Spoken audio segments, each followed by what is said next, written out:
1. Salah satu syarat untuk dapat diangkat sebagai advokat adalah orang bersangkutan adalah A. Warga negara asing. B. Orang yang mempunyai dui kewarganegaraan. C. Orang yang tidak mempunyai kewarganegaraan. D. Warga negara Indonesia.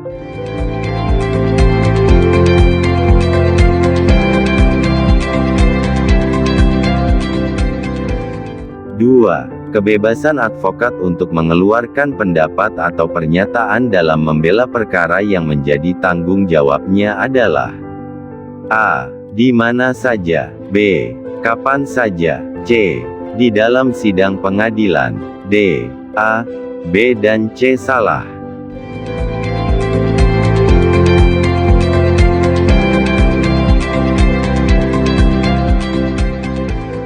3. Advokat dapat menolak untuk memberi nasihat dan bantuan hukum kepada setiap orang yang memerlukan jasa dan atau bantuan hukum dengan pertimbangan A. Tidak sesuai dengan keahliannya. B.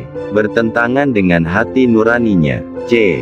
Ada terdapat benturan kepentingan conflict of interest. D. A, B dan C benar.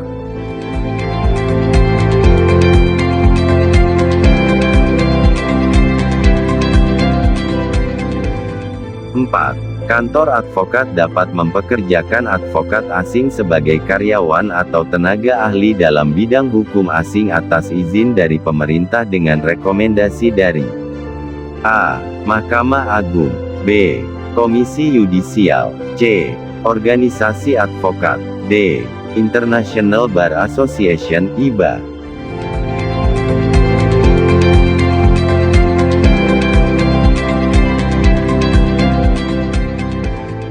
5. Apabila advokat dengan kliennya terjadi perbedaan mengenai penanganan perkara, sikap yang sebaiknya diambil advokat adalah A. Memaksakan kehendak kepada klien untuk mengikuti kemauan advokat bersangkutan. B. Mensubstitusikan sebagian kuasa kepada advokat yang lain. C. Menanyakan pendapat kedua dari advokat yang lain. D. Mengundurkan diri sebagai advokat.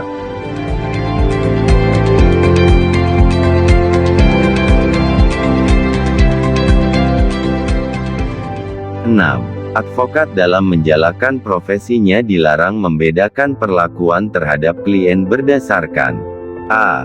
Jenis kelamin. B. Sara. C. Latar belakang sosial dan budaya. D. A, B dan C benar.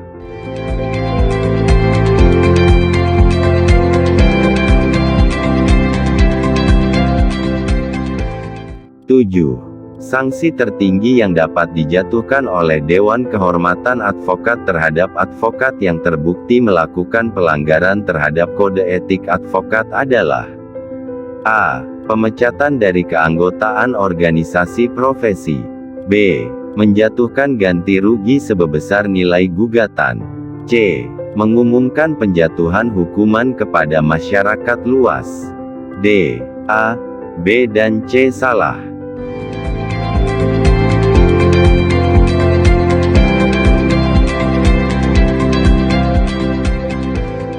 8. Pengambilan keputusan oleh Dewan Kehormatan adalah berdasarkan A. Suara bulat. B.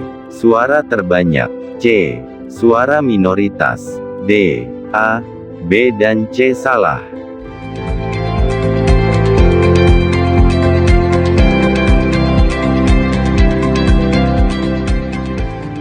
9. Pembacaan putusan dalam perkara pelanggaran kode etik dilakukan secara A. Terbuka. B. Tertutup. C. Terbuka dan atau tertutup. D. Tergantung pada permintaan pengadun dan teradu.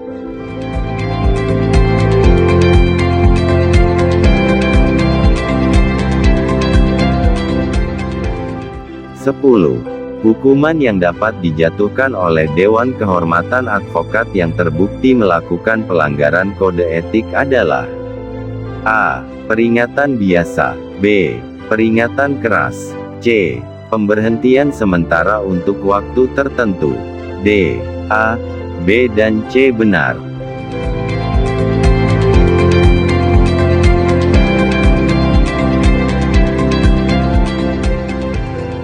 11. Keputusan Majelis Dewan Kehormatan Advokat dapat berupa: A. Menyatakan pengaduan dari pengaduan dapat diterima.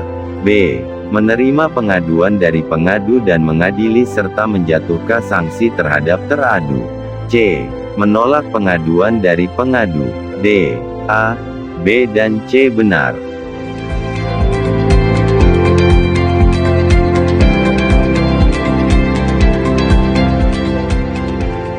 12.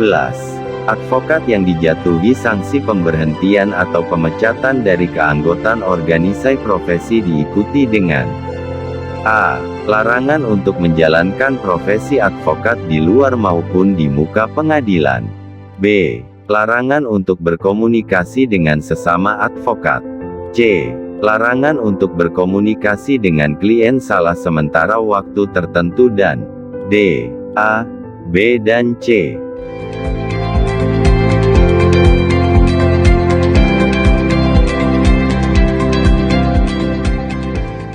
13. Pemecatan advokat dari keanggotaan organisasi advokat dijatuhkan bila mana dilakukan pelanggaran kode etik dengan maksud dan tujuan: A. Menolak menangani perkara pro deo. B.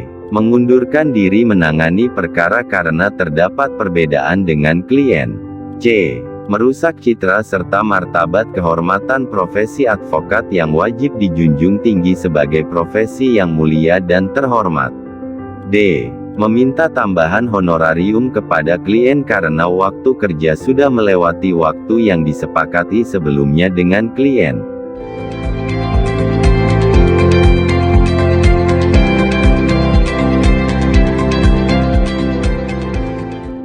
14. Dewan Kehormatan Cabang, Daerah bersidang dengan majelis yang terdiri dari sekurang-kurangnya: A. 2 orang. B. 3 orang. C. 4 orang. D. 5 orang.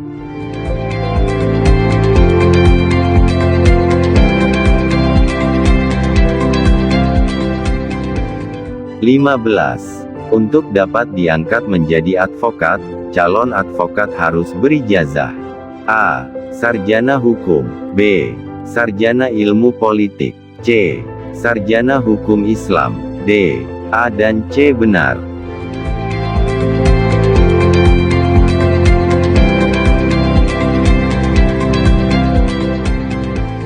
16. Tindakan advokat mempengaruhi saksi-saksi yang diajukan oleh lawan dalam perkara perdata atau oleh jaksa dalam perkara pidana adalah: A. Hal yang lazim. B. Dianjurkan. C. Dilakukan secara selektif. D. Dilarang.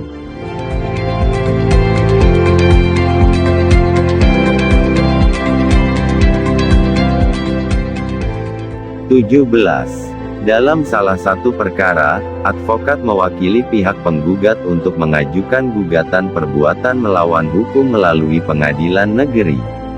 Pada saat proses persidangan memasuki tahap pembuktian, advokat bersangkutan mengajukan permohonan pengunduran diri selaku kuasa dari penggugat dan ingin menjadi saksi dari penggugat.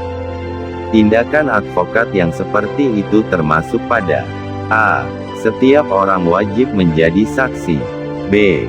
Tindakan tersebut tidak dapat dibenarkan. C. Salah satu bentuk dari benturan kepentingan. D. Hal yang lazim dilakukan oleh advokat.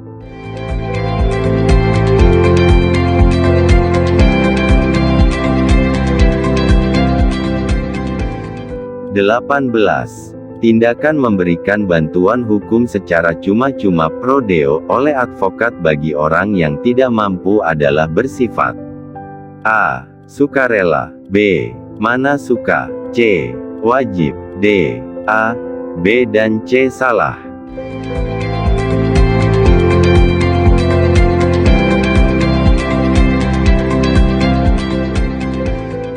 19. Salah satu cara berakhirnya pemberian kuasa adalah: A. Penerima kuasa meninggal dunia. B. Hakim yang mengadili perkara dimutasi ke pengadilan lain. C. Ditariknya kuasa oleh pemberi kuasa. D. Penerima kuasa pindah kantor ke provinsi lain.